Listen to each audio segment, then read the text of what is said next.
My name is Nolthando. I live in Cape Town, South Africa. I felt pregnant in 2009. It was very difficult. It was not easy. I faced to be an adult at an early age, you know. And then I experienced a lot. It was not easy for me because I was a single mother and I was a single parent. The father of the baby left me. Actually, I was writing my matric at that time, so I had a difficult things. But here I am. Yeah, it changed a lot. I won't lie. It changed a lot. Firstly, I supposed to be at school now.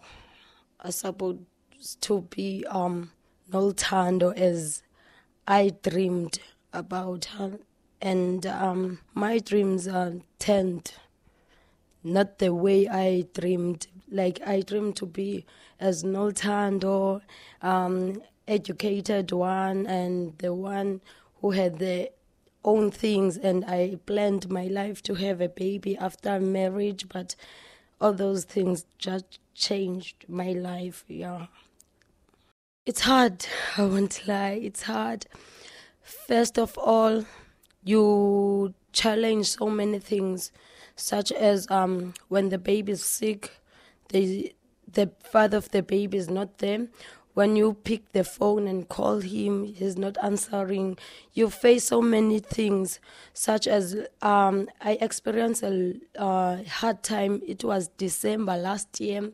My child had an accident, so I have to go to Red Cross there. They make me to sign things so much that I needed someone to be close to me and tell me, yeah, you can do this, this is right. But I didn't have a choice. I was alone. Yeah, I was alone, and it was very hard.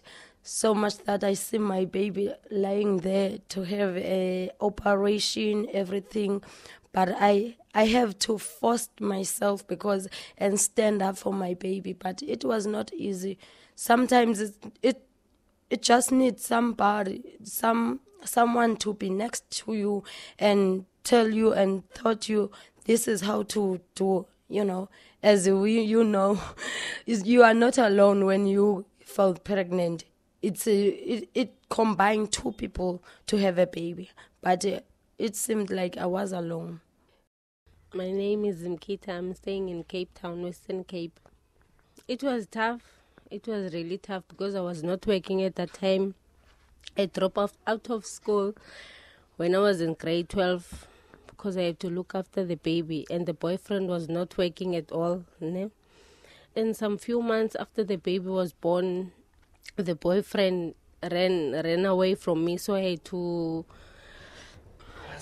look after the child alone. So it was not nice, but some other family members, they have to help me a lot. I had to drop out of school and I have to look for work. You can't find work when you have no grade 12. It affected me a lot because I have to drop out. But I want to go back to school again, but there's no money. They must give advice. They must give advice to us to use a condom, not get pregnant while you are not working, and you must finish school first, then you can get pregnant. Amy Little from Newlands, Cape Town, South Africa. I fell pregnant when I was still in high school, and it was quite a shock, I think. I was in denial for a very long time, and by the time that I actually accepted that I was pregnant, I was already 6 months pregnant. That's when I told my folks, and yeah, we went through the whole adoption process, but none of us could actually do it. We met a couple from Australia, but when it came to, making that decision, I couldn't do it. And I had my little boy when I was 19, and it's been difficult, I think.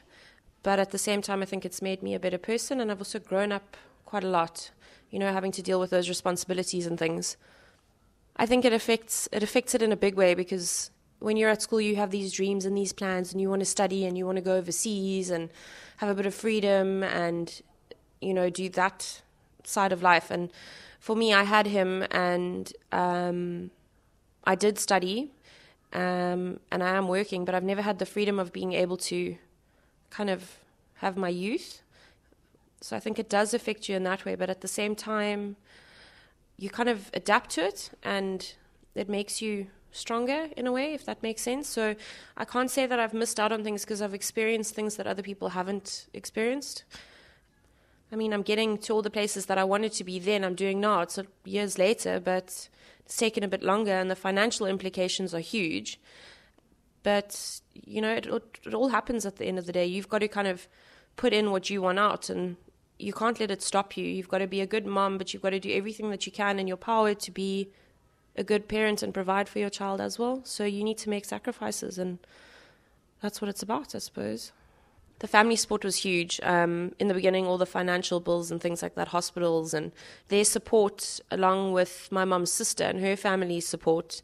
I don't think I would have been able to do it without them. I mean, I still live at home with them. He still lives with us. You know, we all together under one roof. And if I ever need anything, my mum and dad are the first people that I can turn to for help. So it's been great. I don't think I would have been able to get through it without them. I think the best advice that I could give, your child always comes first, and you need to sacrifice big things to be able to make your child happy, because at the end of the day, your child didn't ask to be there. You know, it was your mistake or whatever it is that you want to see it as, and you had the child, and you can't be resentful, and you can't be angry, and you can't be upset that you're missing out on things. You've got to just kind of bite the bullet, and you've got to get on with it, and you've got to do everything in your power to make sure that you are the best parent that you possibly can be to your child. Possibly. I'm Tobeka Ntlogolo. I'm from Cape Town. When I found out when I was pregnant, the shock came to me because I was so scared of my parents' reactions. So what did I do? I wrote them the letter telling them that I was pregnant. So my father didn't take it very well because I was doing my travel and tourism course that year. So he was angry.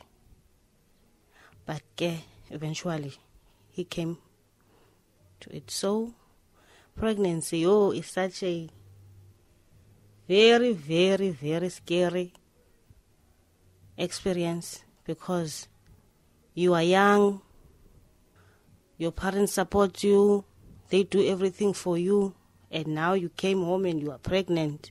Everything changes because you're gonna become a mom now. So my parents, at first they didn't take it very well, but eventually they came around. That's a good sign.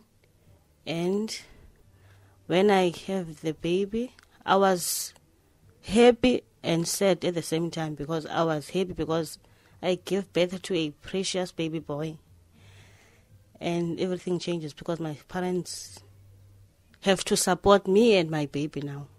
So it was so very, very, very, very hectic. And at the end, I'm happy because I'm a mom. Yeah, because I can't even imagine a day without my son. That's the most happy thing.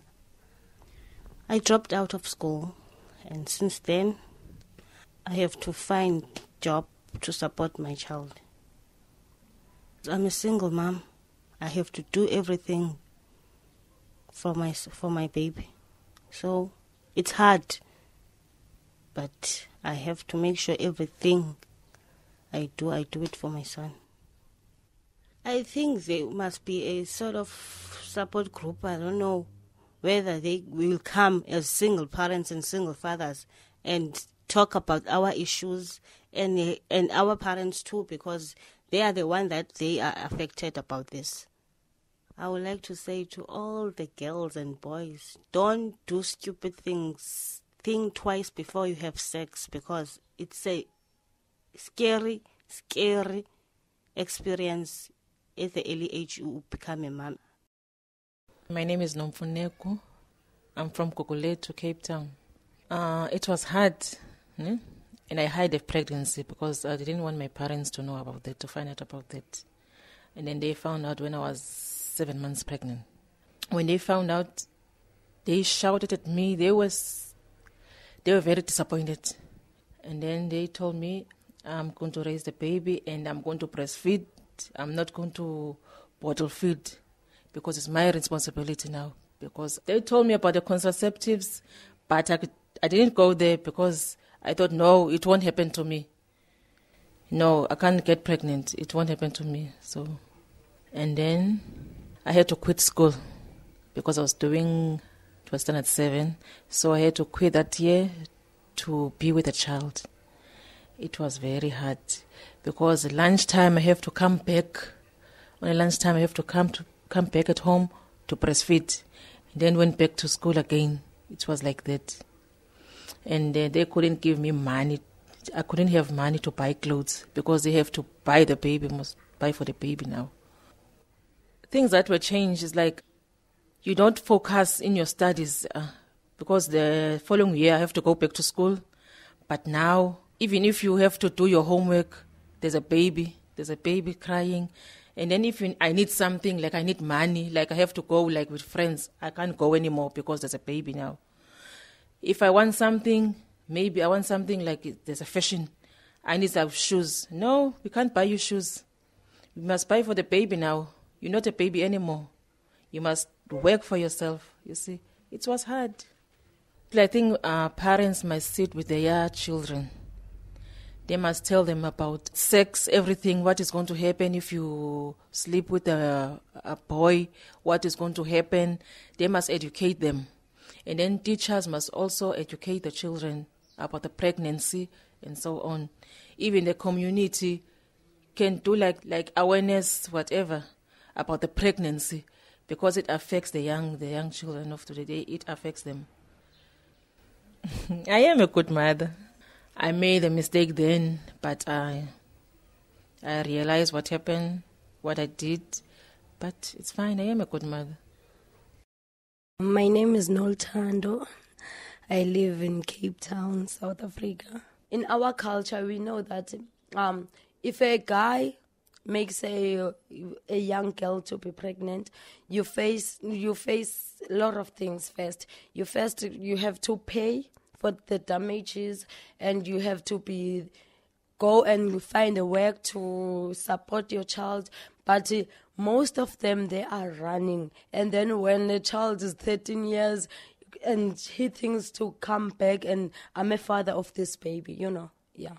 The history repeats itself because the father of my baby, once I met him, he told me about his history. So once by the time goes by, when I'm looking back, it seemed like it's the same thing.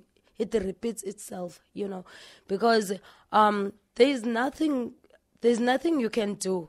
It's a mistake, okay, it's fine. We know that there is a protection, there is whatever, but they are running to support.